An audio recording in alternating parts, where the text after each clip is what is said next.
최근에 트럼프 트레이드 때문에 금융시장의 변동성이 커졌던 부분들이 있는데 이 부분 역시 연준 입장에서는 금리 인하를 단행하려고 하는 명분으로도 또 활용할 수 있기 때문에 그래서 시장 집단지성이 생각하고 있는 9월 금리 인하 거기에 대해서도 저도 일정 부분 그럴 수 있다라고 네네. 생각을 하고 있는데 7월 금리 인하에 대해서도 좀 염두에 둘 필요는 있다라고 생각을 하고 있고 오히려 7월 달에 시장이 예상하지 않고 있는 상황에서 금리 인하를 하게 된다고 하면 오히려 시장이 지금은 좀 약간 경계심에 좀 흔들리고 있는 부분들이 있지만 오히려 또 시장이 모멘텀으로 작용할 여지가 있다라고 생각을 해요. 그래서 저는 아무래도 이제 다음 달 민주당 대선 후보 공식화되고 새로운 정당 강령 발표되고 그렇게 된다고 하면 아무래도 이제 미국 대선 이전까지는 S&P 500 지수가 6,100 정도까지는 올라갈 여력은 충분히 있다라고 생각을 하고 있기 때문에 네. 최근에 흔들리고 있는 증시 흐름에 대해서 너무 걱정하지 않으셔도 되고요.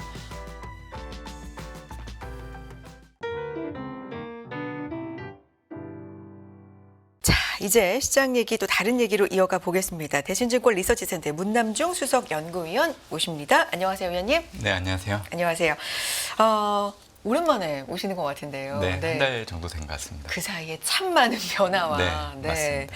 일들이 있었던 것 같아요. 무엇보다도 위원님 하면은 이제 미국 대선 전까지 미국 증시 간다. 지속적으로 그렇게 말씀해 주셨고 또 사실 바이든 대통령 쪽의 당선을 좀 더 높이 보셨잖아요. 그렇죠. 이 대선 지형에 근데 변화가 너무 많이 생겼어요. 한 달 동안에. 많이 생겼죠. 네. 어떻게 보고 계세요? 대선 후보는 바뀌었지만 어차피 카멀라 해리스 대선 후보 역시 바이든 행정부 기조를 그대로 가지고 왔기 때문에 대통령 후보만 바뀌었을 뿐이지 달라진 건 없다라고 생각을 하고 있고 네. 제가 누누이 얘기 드리지만 올해 미국 대선은 누가 당선되느냐가 중요하지 않습니다. 상원과 하원, 권력 지형을 어떻게 어느 당이 가지고 갈지가 상당히 중요하다고 생각을 하고 있고 지금 시장에서는 트럼프 트레이드라고 해서 이미 트럼프 당선을 염두에 두고 수혜들 받을 수 있는 정책을 찾아가는 그런 현상들이 나타나고 있는데 저는 좀 섣부르다는 생각이 들고요. 트럼프가 당선된다고 하더라도 레드 웨이브를 달성하지 못한다고 하면 트럼프 정책 추진에 제약을 받을 가능성이 상당히 높습니다. 그렇기 네. 때문에 무작정 트럼프 당선되게 되면 물가가 올라가고 금리가 올라가서 달러가 강세가 연출될 거라고 생각하는 것 자체는 사실 조금 더 수고를 할 필요가 있다라고 생각을 하고 있는 거죠. 네, 바이든 대통령의 후보직 사퇴로 압도적으로 트럼프 전 대통령이 승리를 한다거나 공화당 압승한다거나 이런 상하원을 모두 장악한다거나 이런 가능성은 좀 줄었고 이런 부분이 더 중요하다라는 말씀으로 들리는데 그러니까 후보만 바뀌었지 전체적인 거에는 변함이 없다. 그러면 미국 대선 이전까지 미국 시장 계속 간다는 의견에도 변함 없으시고요. 네. 사실 미국 대선 이런 부분들을 놓고 온다고 하면 네. 이번 달은 공화당 정당대회가 있었기 때문에 네. 사실 트럼프 공화당 후보 그리고 공화당 새로운 정당 강력이 관심이 높아질 수밖에 없었던 시기예요. 하지만 다음 달 같은 경우에는 일리노이주 시카고에서 이제 민주당 전당대회를 앞두고 있기 때문에 사실 민주당 그리고 민주당 대선 후보에 대한 관심이 높아지는 시기를 앞두고 있기 때문에 상황은 반전을 이룰 수 있다라고 보고 있는 거고 전일 밤 전반적으로 전해진 뉴스를 놓고 온다고 하면 민주당 대선 후보가 거의 확정적인 것 같아요. 카멀라 해리스 현 부통령으로 사실 이분이 바이든에 이어서 할 수밖에 없는 상황이 대선을 몇 달 앞두고 갑작스럽게 새로운 후보를 선출하기에는 물리적인 시간이 좀 부족하다는 부분들을 염두에 두시면 좋을 것 같고요. 그리고 바이든 대통령 역시 상당히 큰 결심을 한 거예요. 사실 사퇴 후보를 했을 때도 그 공개된 서문을 놓고 온다고 하면 끝까지 사실 대선 후보를 하려고 하는 의지는 있었던 것 같아요. 그렇기 때문에 아무래도 이제 민주당 고위직 의원들 입장에서는 이런 바이든의 신경에 대해서 받아들여줘야 되기 때문에 이런 부분들도 영향을 끼칠 수밖에 없고 민주당 내 지금 거론되고 있는 후보들의 인지도가 그렇게 높지가 않아요. 그렇기 때문에 경쟁력이 상당히 떨어지는 부분들이 있고 카멀라 해리스를 만약에 이제 거의 이제 대선 후보로 확정을 하게 된다고 하면 여러 가지 좀 활용할 수 있는 마케팅적인 부분들이 상당히 많죠. 흑인이라는 부분, 또 아시아계 여성이라는 부분들을 상징할 수 있는 부분들이 있고 그리고 바이든 대통령이 그동안 모았던 선거 자금 그리고 선거 조직을 그대로 이용할 수 있는 부분들 그리고 빌 클린턴 부부가 지지하고 있는 부분들 이런 정황들을 놓고 온다고 하면 사실 해리스가 시간이 지날수록 여론조사를 놓고 온다고 하면 트럼프보다는 좀 더 앞서갈 여지도 있다라고 생각을 해요. 아마 지금 보시는 화면에 상단에 있는 게 아무래도 이제 바이든 대선 후보 사퇴 이후에 트럼프와 해리스 양자 대결 여론조사를 나타내는 건데 네. 해리스가 46.3, 트럼프가 48로 뒤처지고 있는 양상이지만 또 최근에 발표된 여론조사를 놓고 본다고 하면 해리스가 트럼프를 앞서가고 있는 네. 숫자가 나오고 있는 상황이고요. 또 아래에 있는 거는 뭐 바이든이든 카멀라 해리스든 동일한 것 같아요. 국정 운영 지지율을 놓고 본다고 하면 못한다가 50.4. 근데 뭐 국정 운영 지지율이야 현직 대통령들이 보통 여론조사를 하게 되면 긍정적인 평가를 받는 경우가 그렇게 드물기 때문에 큰 의미는 없다라고 생각을 하고 있죠. 그래서 카멀라 해리스 아무래도 이제 민주당 대선 후보 공식화가 된다고 하면 이제 생각해 볼 수 있는 게 아마 다음 달 시카고에서 열리는 전당대회를 통해서 공식 추대 그리고 새로운 정당 강력을 발표하지 않을까라고 생각을 하고 있습니다. 네. 대선이라는 게 워낙에 변수가 또 많을 수 있기 때문에 섣불리 예측은 어렵지만 최근에 이 트럼프 전 대통령의 피격 이후의 상황들을 보면 거의 뭐 당선이 마치 된 것처럼 맞아요. 트럼프 트레이드라는 말도 워낙에 금융시장에 많이 회자가 됐고요. 보고서 내용을 보면 트럼프 2.0 시대에 대한 오해 바로잡기라는 제목입니다. 오해가 있다라는 말씀이시죠? 네. 네. 그 오해를 풀어야 지금처럼 트럼프 트레이드를 염두에 두고 금융시장, 특히 주식시장이 하락하고 금리가 올라가고 달러가 강세는 모이는 현상들이 일시적이라고 생각을 할 수 있다는 거죠. 첫 번째는 제가 이미 얘기는 해드렸어요. 네. 그러니까 트럼프가 당선된다고 하더라도 상원과 하원을 공화당이 모두 가지고 가지 않는다고 하면 공화당, 특히 트럼프가 생각하고 있는 정책 추진에 제약을 받을 가능성이 있다라고 보고 있는 거고요. 특히 트럼프의 주요 공약들을 놓고 온다고 하면 감세, 그리고 대중국 제재 관련해서는 관세율을 크게 높이는 그런 정책들을 꺼내들려고 하고 있는데 그게 바로는 되지 않는다는 얘기죠. 네. 그렇기 때문에 그 오해를 좀 풀었으면 하는 생각이 있고 두 번째 오해라는 부분들은 꼭 알아두시면 되게 좋을 거라는 생각을 해요. 그러니까 지금은 트럼프가 집권한다는 가정하에서 집권 1년 차와 2년 차 그리고 집권 3년 차와 4년 차 이렇게 구분해서 생각을 해야 되는데 지금 집권 3년 차, 4년 차에 나타나는 현상을 집권 내내 이루어지는 현상이라고 보고 금융시장이 판단을 하고 있는 거죠. 사실 집권 1년 차, 2년 차 때 나타나는 금융 환경을 놓고 온다고 하면 물가는 떨어지고 금리도 떨어지고 달러는 약세를 보이는 게 맞습니다. 왜냐하면 트럼프가 얘기하고 있는 감세를 추진하려고 하면 결국 이 재정 지출 확대에 필요한 네. 국채 발행을 할 수밖에 없는데 그 자금을 동원하려고 하면 저금리 통화 정책을 선호할 수밖에 없는 부분들이 있고요. 또한 이 무역 수지 개선을 위해서는 달러 약세를 선호할 수밖에 없는 상황이죠. 그리고 최근에 트럼프가 약간 다른 어조로 얘기를 하고 있지만 현재 연준에도 고금리 정책을 상당히 비판을 하고 있기 때문에 연준의 금리 인하를 더 압박하면서 향후 연준의 금리 인하는 현재 시장이 예상하는 것보다 훨씬 더 낮아질 여지가 있다는 거죠. 그래서 올해 같은 경우에는 연준이 50pp 정도 금리 인하를 내린다고 하면 내년에는 100pp 정도 금리를 내리는 수준으로 가지 않을까라고 생각을 하고 있기 때문에 네. 트럼프가 집권하게 되면 집권 2년 차 이전까지는 물가, 금리는 떨어지고 달러는 약세를 보일 수밖에 없다라는 거를 항상 염두에 두시면 좋을 것 같고요. 반대로 집권 3년 차 이후부터는 물가, 금리가 올라가고 달러는 강세 압력을 받는 게 두드러지게 나타날 수밖에 없습니다. 왜냐하면 보편적인 기본 관세 도입, 상호 무역법 제정, 그리고 대중국 관세율을 60에서 100% 올린다. 이거는 점진적으로 추진될 수밖에 없는 상황이고 이렇기 때문에 집권 3년 차 이후로 파급력을 가질 수 있다고 보고 있는 거고요. 트럼프가 감세를 주창하는데 그렇게 된다고 하면 세수가 부족할 수밖에 없어요. 그럼에도 불구하고 트럼프는 정부 지출을 줄이려고 하는 생각이 전혀 없어요. 이 얘기는 결국 정부 부채가 계속 늘어날 수밖에 없다라는 거죠. 그리고 관세를 점진적으로 부과하게 되면 당연히 통사 마찰에 따른 인플레이션이 유발될 수밖에 없어요. 그렇게 된다고 하면 장기 금리가 계속 올라갈 수밖에 없죠. 그리고 집권 2년 차 이전까지는 트럼프가 인프라 투자에 대해서는 강조를 하지 않을 겁니다. 네. 왜냐하면 인프라 투자 자체는 물가가 올라가는 데 영향을 주기 때문에 그렇기 때문에 미국의 경제를 놓고 본다고 하면 집권 2년 차 이전까지는 경기 부양 정책을 강조하기 때문에 성장률이 상승하는 모습을 보이겠지만 집권 3년 차 이후부터는 통상 마찰로 인해서 성장률이 둔화될 수밖에 없어요. 그 시기에 아마 트럼프는 인프라 투자, 사회 간접 자본 재구축을 위한 대규모 재정 지출을 강조를 할 겁니다. 그렇게 된다고 하면 임금 상승, 소비 지출 기대가 높아지기 때문에 초과 수요에 따른 인플레이션 압력이 높아질 수밖에 없는 상황이죠. 그리고 트럼프가 얘기하고 있는 정책들을 놓고 본다고 하면 불법 이민자를 추방한다는 얘기를 해요. 사실 고용 시장에서 인력이 부족한 상황으로 연결되기 때문에 이로 인한 이제 임금과 물가가 올라가는 데 영향을 줄 수밖에 없죠. 그렇기 때문에 트럼프가 집권하고 나서 물가가 올라가는 시점은 집권 3년 차 이후. 그러니까 지금 현재 금융시장은 이러한 부분들을 상당히 오해하고 있다라고 보시면 됩니다. 트럼프 전 대통령이 백악관으로 다시 돌아온다면으로 그냥 해석을 하고 있는데 이걸 집권 1, 2년 차와 3, 4년 차로 나눠서 네, 세부적으로 생각을 봐야 해야 되고 된다. 시장은 3, 4년 차 일어날 가능성이 있는 걸 미리 좀 앞당겨서 네. 반영을 하고 걱정을 하고 있다. 이렇게 요약을 좀 해보겠습니다.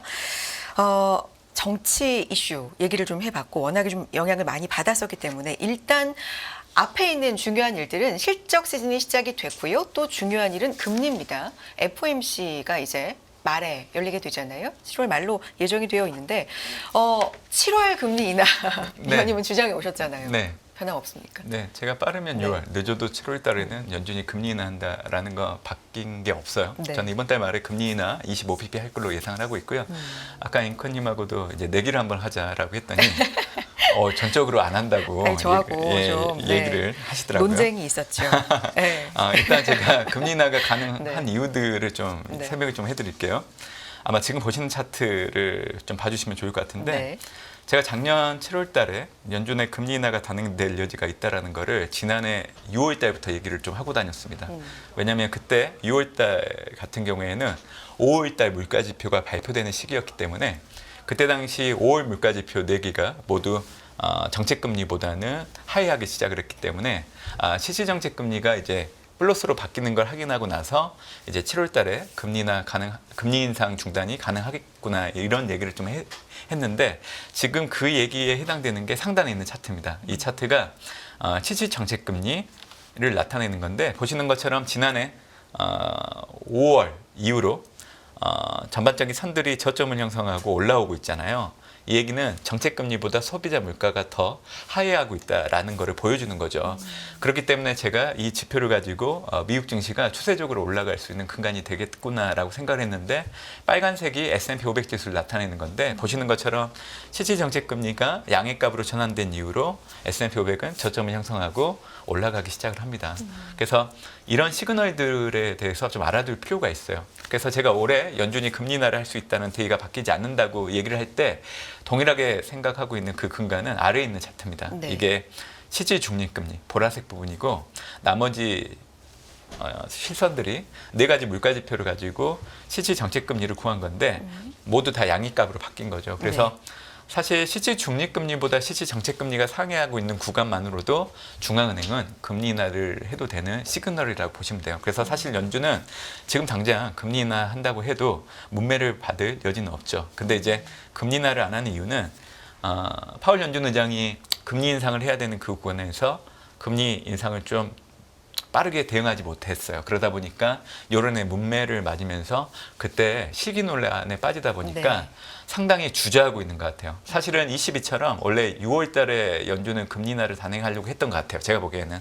하지만 파월 연준 의장 입장에서는 드라이빙 시즌이 5월 말에 진입하잖아요. 그러면 보통 드라이빙 시즌이 본격적으로 반영되는 이 물가 지표, 특히 이번 달 발표되는 6월 물가 지표가 전년 같은 경우에는 대부분 전월보다 올라갔거든요. 네. 그러다 보니까 파월 연준 의장이 금리 인하를 단행하고는 싶은데 하고 나서 다음 달 발표되는 물가 지표가 일시적으로 튈 것 같기 때문에 거기에 대한 또 여론들의 어떤 책임들이 좀 불거지지 않을까라는 우려를 좀 했던 것 같아요. 근데 지금으로서는 지난달 발표되는 5월 소비자 물가, 5월 PC, 그리고 이번 달 발표되고 있는 6월 CPI, 그리고 앞으로 발표된 6월 PC, 그리고 다음 달 발표되는 물가 지표 전망을 해보면 전월보다는 모두 오름폭을 줄여나갈 것 같아요. 제가 그렇게 얘기해드리는 이유가 있어요. 네. 지금 화면을 좀 보시면 네네. 이게 지난 6월달 소비자 물가를 구성하고 있는 항목을 나타내는 거예요. 보시는 것처럼 빨간색 부분이 에너지 부분을 제가 표시를 해놓은 건데 맨 오른쪽에 파란색 박스가 이게 전월 대비 가격 추이를 나타내는 건데 그 세부 항목을 놓고 본다고 하면 가솔린, 그러니까 휘발유 같은 경우에도 5월과 6월 전월 대비를 놓고 봤을 때 마이너스 3.6, 마이너스 3.8 에너지를 포함한 휘발유를 포함한 전반적인 에너지 가격은 5월 달이 마이너스 3.5, 6월 달이 마이너스 3.7. 그러니까 드라이빙 시즌임에도 불구하고 휘발유를 중심으로 에너지 가격 떨어지는 폭이 가하다는 생각이 좀 들었어요. 네. 그러다 보니까 이번 달도 그렇고 다음 달 발표되는 물가 지표가 연준 입장에서는 디스인플레이션에 대해서 다시금 확인해 주는 잣대로 활용할 수 있다라고 생각을 하고 있기 때문에 그래서 이제 저는 이 물가 지표 결과를 놓고 온다고 하더라도 이번 달 말에 25bp 금리 인하가 가능하다라는 얘기를 좀 드리고 있죠. 그래서 사실 물가 지표를 가지고 설명을 해드렸지만 고용 지표를 놓고 얘기를 해드려도 연준이 금리 인하를 단행하는데 그 잣대로 삼을 수 있는 레벨이 있어요. 그게 16만 명에서 23만 명 정도 돼요. 비농업 네. 부분 고용자 수로. 근데 6월 달 발표된 비농업 부분 고용자 수와 5월, 4월, 7을 평균해서 놓고 온다고 하면 17만 7천 명이 나와요. 그래서 16만 명에서 23만 명 레벨에 들어갔기 때문에 연준 입장에서는 고용지표 그리고 물가지표 모두 연준이 금리 인하를 단행하는 여건에 부합을 하고 있는 상황이기 때문에 이제 이번 달 말에 금리 인하 가능하다라고 얘기해드리는 거고 네. 또 이번 달에 여러분들이 또 알아두시면 좋을 경제지표의 변화가 하나 있는데 그동안은 ISM 제조업과 서비스업 지표가 모두 동일한 방향성을 띠진 않았어요. 근데 네. 이번 달 처음으로 두 지표 모두 수축 국면에 들어가는 게 확인됐기 때문에 그래서 과거 95년도 이후에 연준이 금리 인하를 단행하기 이전에 만들었던 투자 환경을 놓고 온다고 하면 비농업 부분 고용자 수가 일정 수준에 다다라야 되고 ISM 제조업과 서비스업 지수가 수축 국면에 들어가야 되고 제가 얘기 드린 것처럼 물가와 기대 인플레이션은 동반 하락을 해야 되고 근데 이번 달 발표되는 미시간대 뉴욕 연은의 기대 인플레이션율을 놓고 온다고 하더라도 전월보다는 낮아지는 모습이 확인됐죠. 네. 그리고 대출 증가율이 둔화되는 흐름들도 나타나야 되는데 제가 언급하고 있는 부분들이 모두 다 부합을 하고 있어요. 그렇기 때문에 7월 달에 금리 인하 가능하다는 얘기를 드리고 있죠. 최근에 뭐 톱니 같은 경우에도 7월 금리 인하에 대한 얘기를 좀 거론하고 있는 네. 거 보면 현지 내에서도 전반적인 상황은 많이 달라지고 있다라고 그렇게 좀 보고 있습니다. 방송 전에 잠시 이제 저랑 이 인하에 대한 인하 시기에 대한 논쟁이 좀 있었다라고 말씀드린 이제 부분이 7월 인하 가능하다고 생각하시는 7월 인하가 될 것 같다라고 생각하시는 논리 충분히 알겠습니다. 그런데 페드워치 대표적으로 맞아요. 이제 시장에서 이제 보면 9월 인하 가능성을 90% 이상 한때는 100%였고요. 이렇게 지금 보고 네. 있는데 그리고 흔히 우리가 깜빡이라고 얘기하는 좀 힌트를 주고 인하를 하는 게 있는데 9월로 시장은 대체로 예상하고 있는데 이게 7월에 인하해 버리면 시장은 그럴 만한 무슨 큰일이 좀 크랙이 크게 생긴 거 아니야라고 생각을 할 수도 있고 시장에 좀 충격이 있지 않을까 뭐 이런 생각도 전 들어서 이런 부분 좀 질문 드립니다. 일단 이번에 금리 인하는 선제적 보험성 성격은 전혀 아니에요. 네. 통화정책 정상화를 하는 단계이기 때문에 네. 시장이 생각하는 거는 좀 섣부른 부분들이 있다라는 얘기 해드리고 싶고요. 미국 경제는 내년에도 올해 제때 금리 인하만 해준다고 하면 지금 현재 나타나고 있는 연착륙 경로가 그대로 계속 유지될 여지가 있다라고 보시면 돼요. 다만 올해 금리 인하를 하지 않는다고 하면 내년 1분기 때부터 소비 지출에 대한 절벽이 두드러지면서 미국 경제의 경기 침체 확률은 급격하게 높아질 여지가 있죠. 그렇기 때문에 투자자 입장에서는 쌈의 법칙을 항상 염두에 두시면 좋을 것 같고 네. 올해 6월달 기준으로 놓고 온다고 하면 인계치 0.5%포인트를 실업률. 아직 네. 하이하고 있는 상황이기 네. 때문에 미국의 경기 침체는 전혀 시사하지 않고 있다라고 생각을 하시면 됩니다. 그리고 연준이 가이던스를 주지 않고 있다라고 얘기를 해주셨는데 전혀 그렇지 않습니다. 좋습니까? 잘 생각해 보시면 5월 소비자 물가 발표 이후에는 연준 파월 의장이 배단을 언급을 안 하다가 5월 PCE 결과 확인하고 네. 나서는 공개석상에서 디스인플레이션이 해기되고 있다. 또 연준의 금리 인하가 가까워지고 있다라는 얘기들을 상당히 공격적으로 하고 있기 때문에 태세가 전환되고 있는 부분들이 있고 제가 말씀드렸던 소비자 지표 발표 이후에 발표되는 경제 지표 흐름들을 놓고 온다고 하면 네. ISM 제조업과 서비스업이 수축 국면 들어가고 6월 고용 지표를 놓고 온다고 하면 비농업 부분 고용자 수 결과보다는 그 이전에 발표된 두 개 이 비농업 부분 고용자 수가 더 떨어지는 모습들이 확인되는 부분들. 네. 그리고 6월 CPI 그리고 앞으로 발표된 6월 PC 이런 정황들을 놓고 온다고 하면 파월 연준 의장은 이미 좀 7월 달에도 금리 인하를 할 수 있다라는 부분들을 좀 보여줄 수 있다라고 생각을 해요. 그리고 네. 최근에 트럼프 트레이드 때문에 금융시장의 변동성이 커졌던 부분들이 있는데 이 부분 역시 연준 입장에서는 금리 인하를 단행하려고 하는 명분으로도 또 활용할 수 있기 때문에 그래서 시장 집단지성이 생각하고 있는 9월 금리 인하 거기에 대해서도 저도 일정 부분 그럴 수 있다라고 네네. 생각을 하고 있는데 7월 금리 인하에 대해서도 좀 염두에 둘 필요는 있다라고 생각을 하고 있고 오히려 7월 달에 시장이 예상하지 않고 있는 상황에서 금리 인하를 하게 된다고 하면 오히려 시장이 지금은 좀 약간 경계심에 좀 흔들리고 있는 부분들이 있지만 오히려 또 시장이 모멘텀으로 작용할 여지가 있다라고 생각을 해요. 그래서 저는 아무래도 이제 다음 달 민주당 대선 후보 공식화되고 새로운 정당 강령 발표되고 그렇게 된다고 하면 아무래도 이제 미국 대선 이전까지는 S&P 500 지수가 6,100 정도까지는 올라갈 여력은 충분히 있다라고 생각을 하고 있기 때문에 네.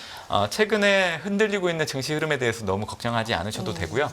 제가 보기에는 호재를 차익 실현 빌미로 네. 잡으려고 하는 그런 성향들의 자금들이 좀 증시의 변동성을 높이는 요인들이 있다라고 보고 있기 때문에 가지고 있는 주식은 계속 가지고 네. 있으셔도 된다고 생각을 하고 있습니다. 알겠습니다. 7월 인하 가능성 이유 설명해 주셨고 오히려 이게 시장의 충격보다는 모멘텀이 될 가능성이 있다. 대선 이전까지는 강세를 또 계속해서 예상을 해 주셨습니다. 여기까지 들어야 될 것 같네요. 대신증권 리서치센터의 문남중 수석 연구위원 함께했습니다. 고맙습니다. 네, 감사합니다.